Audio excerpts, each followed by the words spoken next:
Hello, I'm Tom Moore from the Bartitsu Lab, and in this particular video I wanted to talk about terrorism and terrorproofing. Now, often in the world of self-protection, self-defense, combatives, we're all about making ourselves crime-proof. Fighting is a crime in its very basic form. Fighting is a crime, injuring another person. Sexual assault, theft, home invasion, these are the things that we get cognizant about, we prepare for, we mentally, physically develop the tools and aptitudes to defend ourselves against those scenarios. But the skill sets between crime and terror, there is often some degree of philosophical changes, physical changes that we need to look at, adapt and overcome. Now, I work in advertising and marketing, and I do a lot of my advertising and marketing for the armed forces, for defence contractors, for organisations like that.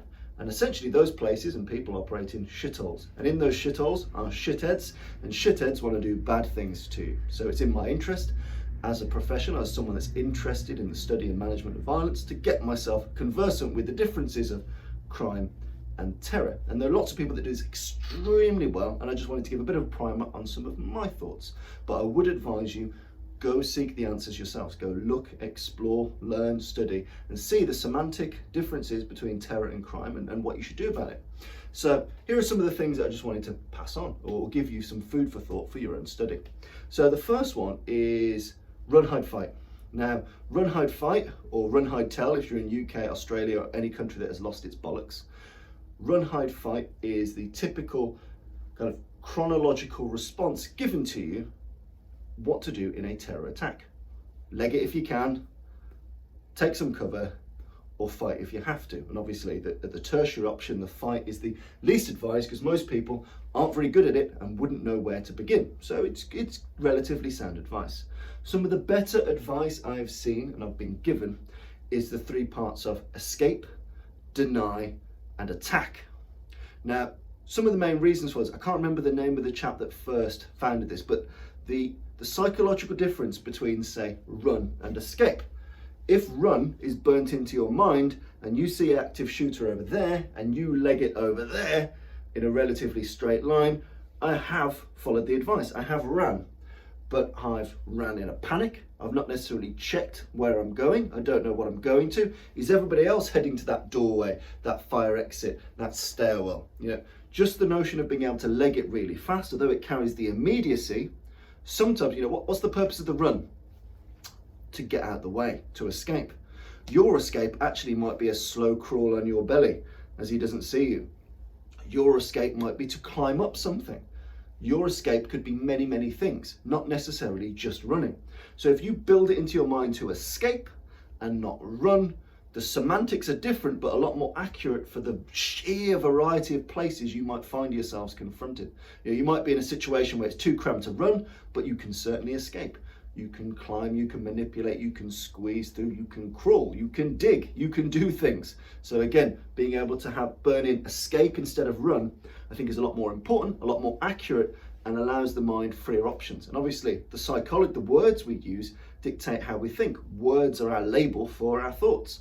So if we think escape instead of run, we've got a benefit for that.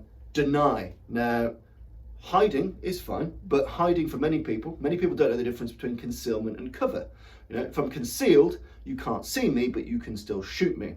If I'm in cover, so for example, concealment might be I'm behind a desk. You can't see me, but it's made of plywood, and absolutely I can shoot through it or attack through it. Cover is obviously something hard, something solid. So being at the front end of a vehicle near the engine block, stopping those bullets, being behind proper concrete. Understanding the difference between concealment and cover is very important. But the notion of escape, deny, means deny that person the ability to see me, to smell me, to hear me, to deny him access to a room by barring the room, by barricading the room. The notion of deny is a lot more solid because I'm denying you access to hurt me. If you can't see me, you don't know I'm there. That's okay. If you can't access me, that's even better. If you can't physically get to me, if your weapon can't physically get to me, if I've barricaded doors, if I've done things, I've denied you the ability to cause me harm. So that's why escape is good, deny is good, and as opposed to fighting sounds fair, fighting sounds equal, fighting sounds consensual. So psychologically, we think I'm going to fight him. that might bury some seeds in your mind. And you're not going to fight him, you're going to attack him, you're going to assault him, you're going to viciously prey upon that fucker that's after you. So as opposed to run, hide, fight, escape, find a means of escape. Sometimes it pays dividends to pause, find the exit, look at where the crowds are going, what you're going to do. So take that reflection to escape properly. Don't just run blindly. Deny people access to you and your space and your person. Very important. And attack. It's not a fight, it's an attack. You're attacking him. You're attacking him by yourself. You're telling other people to attack him. And telling people what to do is very, very important. If you've got the wherewithal to tell people, we need to fucking have him, you need to step up. You need to take command of the situation. So attack is what you need to burn into your brain, not just fight, attack. Then there's a concept known as TTP. So techniques, tactics, and procedures. And TTP is essentially how different terror groups and different terror organizations equip themselves, conduct themselves, and their kind of modus operandi, how they go about their business, how they go about their trade. So again, if you look, crime groups have their own TTP, and depending on the type of crime, they'll dictate their own TTP. Terror groups will have much the same. So it's very important to understand the techniques, the tools, or the tactics, and the procedures of those different organizations. What weapons will they have? What weapons will they not have? What type of vehicles will they have? What type of buildings will they operate in? Understanding the TTP in your environment is very, very, very important. Okay, another important thing is that there is transfer of TTP. So if you imagine in the pre-2000s, you're looking at a lot of terror attacks which are bombs in places. You leave the bomb, you blow a place up. Then you start to look at active shooting scenarios as groups, and groups will attack a place. And then as security services start to get a bit canny to groups, communications, access to fertilizer, nails, and so on, you get a lot more solo attacks. The rise in solo attacks against group attacks, there's a lot more solo happening right now, and using melee weapons, using knives, using those types of things. So it's very important that soon as terror groups see success in one branch, using vehicles, it started with one, and now vehicles are used all the time. Before, a vehicle would have a bomb in it. Now the vehicle is the weapon very often. So again, soon as a terrorist cell will see that a method is effective, that will be contagious. So make sure you're aware of the types of attack that are happening now, because it's very likely that those types of attack will be replicated for some time to come. So again, keep abreast of the types of attacks people are doing, how they go about doing it, because that will, whilst that's informing you, it will probably be inspiring some other cunt somewhere around the world. So be aware that it is contagious. The TTP that's seen as effective will be used by others. Now, a key thing that I advise is becoming familiar with the most common tools used by terror groups that you might come across. And there are three main archetypes for the types of environment where I live and where I work. So to break those down, first of all is utility knives, craft knives, or in the UK, a Stanley blade. So these are relatively ubiquitous. They're easy to explain, easy to hide. You see these 9/11, you see these in the more recent Paris attacks, you see these all the time, the use of a craft or a utility knife. So again, if you're looking at your knife training and you're just doing Kali, or you're just doing, a type of a screamer, or you're just doing Krav Maga with a big fucking military knife, you're not matching the type of knife that you might come across. There are different nuances about fighting and dealing with someone with a Stanley blade than there is a big fucking Rambo knife. So again, bear in mind that, when you grab or wrestle someone with this, because it's short and it's easy to manipulate, it's much easier to cut, tear, rip off you. There are things you can do with this that are beneficial that you cannot do with a big proper knife. So it's worth looking at the considerations. How are these used? How are they conducted? How are they drawn? How are they concealed? But specifically about craft or utility knives or box cutter knives. These are very common and very ubiquitous. So get used to training with these. There are very, very, very few attacks with custom built military grade proper knives. There's a lot more attacks with shit like this. So get used to shit like this. Secondly, most common terror bladed article is a home knife between 10 and 20 centimeters as a rule. So essentially you're looking at a bog standard, this is at the larger scale, bog standard kitchen knife. So again, get used to what these typically look like. How do they typically feel? How could people typically use them? In the London attacks, people were very savvy about these being disarmed. So they were taped onto hands so you could keep ploughing. There's been a big increase in dual knife attacks, knife in both hands.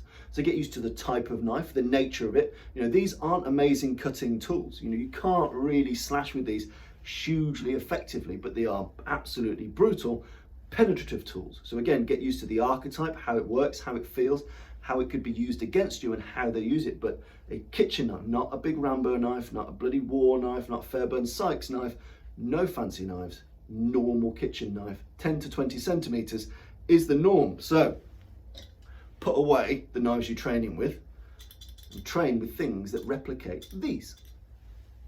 And then finally, the ubiquitous Mac Daddy of terror weapons, the AK platform. Now the AK platform is copied and used all around the world, from the Middle East to the Balkans to North Africa. They're all over the world, and they are far and away the terrorist weapon of choice, whether in Western Europe or some shithole somewhere in the world. So it pays to get familiar with the go-to #1 firearm of that region. It doesn't mean you have to become a crack shot with that weapon, but understand certain principles, such as if this has been firing, grabbing this is absolutely molten hot. So, I take firearms instruction with Brett McKenzie of Viking Combat. Touching this after it's done a couple of rounds, it's a fucking bastard. Before it's fired a couple of rounds, yes, you can get away with it, but as it fires, pain, lots of pain. Understand where the safety is and what's automatic and what's semi-automatic. Understand the sound of the magazine coming out. It's a unique sound. So if you're in cover and concealment and you hear, you've approximately got 4 seconds to leg it at that cunt and brain him with a tin of tuna. So again, understanding the sound of the weapon, understanding the anatomy of the weapon, that this little trigger here, so if I wrap this, if I somehow get this in the scope of my arms, if I squeeze this little thing, I can take out the rounds, I can take out the mag. Absolutely marvelous. So again, you don't need to become a wizard in these things, but recognizing some of the features, the anatomy of it. Where's the safety? What makes it go boom? What pulls the magazine out, and how could I achieve it? How could I rush a bullet out? How can I achieve that? How to not touch the very hot end of it. How to notice if someone's got a sling on. If they've got a sling on, everything you've trained to take the weapon away no longer fucking works. So if you've clocked the fact that it's got a sling, if you've clocked the fact that the weapon's been firing, that changes your dynamic. And again, there are a flood of these through the world. If you imagine the disruption in the Balkans, huge amounts of copies of this weapon. If you learn one archetype of it, that will transfer to all of the cheap European, African, Chinese copies of it. The platform is relatively ubiquitous, the features are relatively ubiquitous, how it fires, how it works, how this penetrates, these are often heavy caliber weapons, they can penetrate. So your notion of cover versus concealment needs to be absolutely on point. So again, if you're looking at terror-proofing yourselves, understanding the sounds, feel, touch, smell, sight, utility and operation of a platform like this is very easy. You can even buy decent replica airsoft mod and you get the notion. They're a bit lighter, but the working parts are understandable. It's much better this than a shitty rubber counterpart. You can understand the anatomy of the weapon, how clumsy it can be for you to wrestle off people. It's an important thing to understand, but more importantly for most, I'd say, is making sure that your knife training makes sense to the types of terror attack. Utility knives, kitchen knives are between 10 and 20 centimeters. Also the habits of those organizations or those particular TTP, in that it's very, very common now to have a secondary or a tertiary weapon, as you'll have seen in the Paris attacks and other attacks. If you take away someone's gun, it's very likely to have a knife or a box cutter. So again, being self-congratulatory that you've got something off someone or wrestled it off someone, you've got to assume that there are more than one weapons in play on that human being, because that is the TTP of modern terrorists, to have multiple weapons, to safeguard against those weapons being taken away, and to use shock and awe and spree tactics to spree, murder, move, spree, murder, move, spree, murder, move. So you need to be cognizant of how that operates. So again, escape, deny, attack, understand TTP in the places of the world that you're going, understand and train with the types of weapon that are ubiquitous to those people, because there's not as many crossovers as you think, going from a knife to a Stanley, or going from a combat knife to a kitchen knife, or going from, if you're working with an M4 platform and you suddenly pick up an AK platform, it feels, works, operates very differently. Train for the thing that the bad guys use as a priority. Very, very important. And again, you've got to look at the terror and crime nuances. Crime is about a value exchange very often. It's about me wanting either you for my purposes. It might be for hostage taking, for rape, for so on.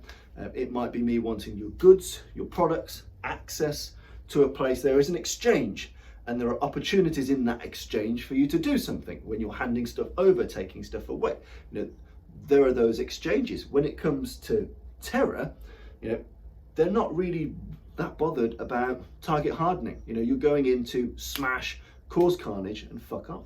So all the things that you prepare yourself against for crime, making sure you look alert, feel alert, your body confidence is there, they couldn't give a fuck, because they just come here to murder you. Their OODA loop is already on act. They're already thinking act.